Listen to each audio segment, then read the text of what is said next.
The film Beetlejuice holds a special place in my heart. An early feature by legendary director Tim Burton, this macabre comedy is loads of fun across the board.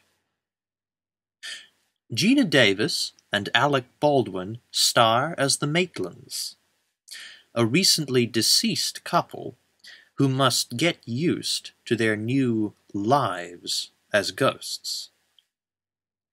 When a yuppie family moves into their house, and their hauntings go unnoticed, the Maitlands enlist in Beetlejuice, a shifty bioexorcist, to evict the Dietzes.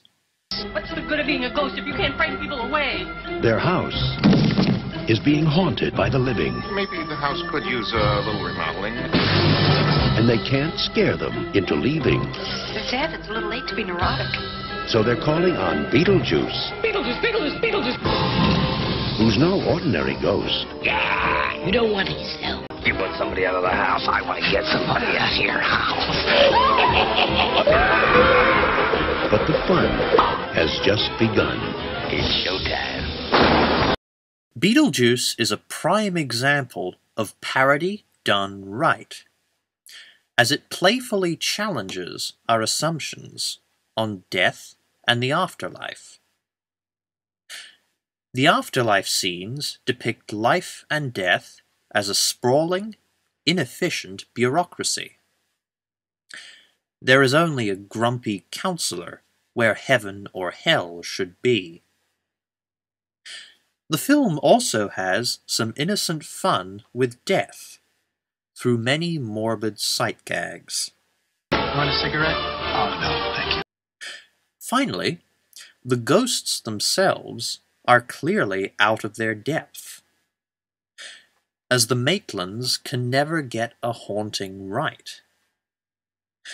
Indeed, normal living humans can't even see ghosts in Beetlejuice.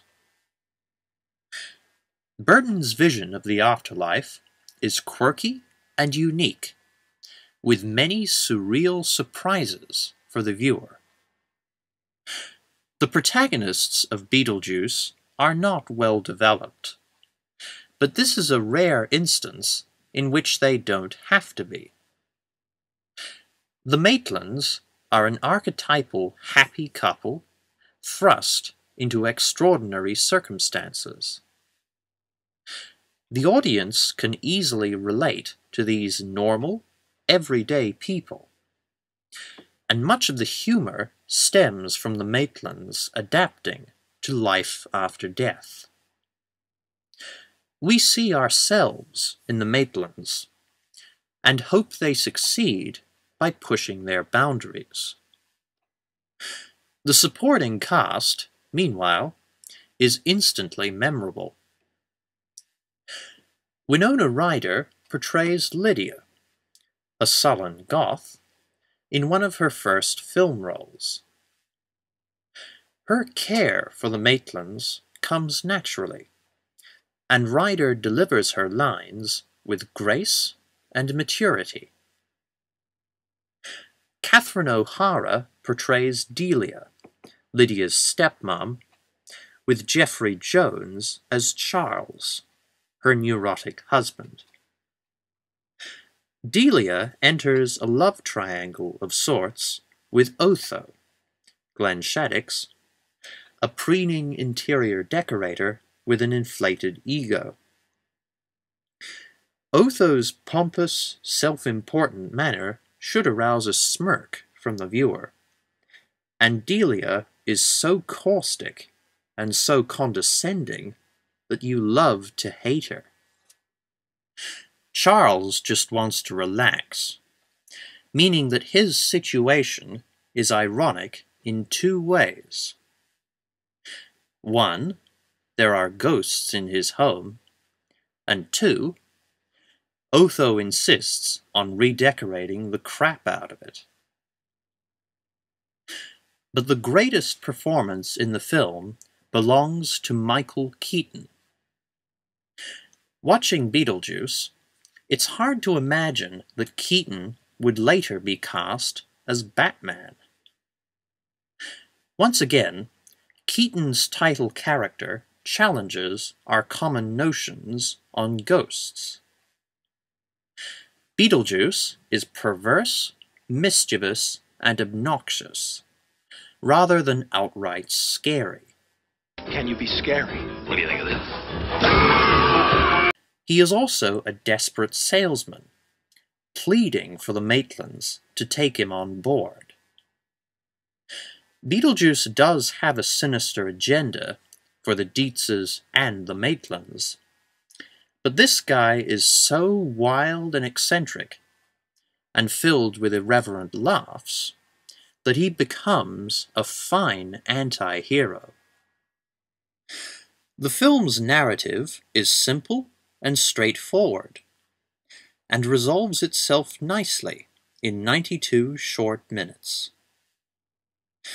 With stellar performances, morbid humor, and a lively spin on the afterlife, Tim Burton's Beetlejuice is a delightfully zany film. Beetlejuice is fun, heartfelt, and dark at times, and effectively challenges our assumptions on death, ghosts, and the beyond. And for any film snobs out there, Tim Burton was evidently a David Lynch fan.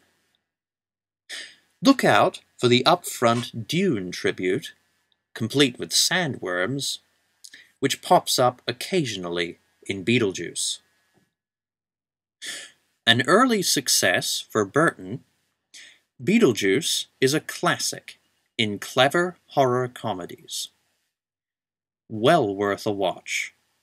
Oh, yeah, here I come, baby. He's guaranteed to put some life Attention, keyboard shoppers. in your afterlife. Michael Keaton is Beetlejuice. I'm the ghost with most dead.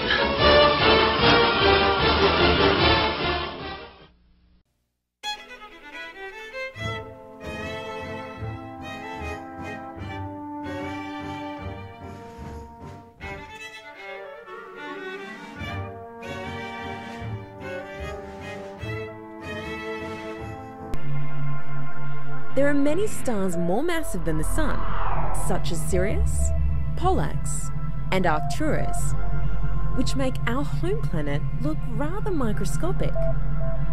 There are stars in the night sky that are of truly frightening proportions.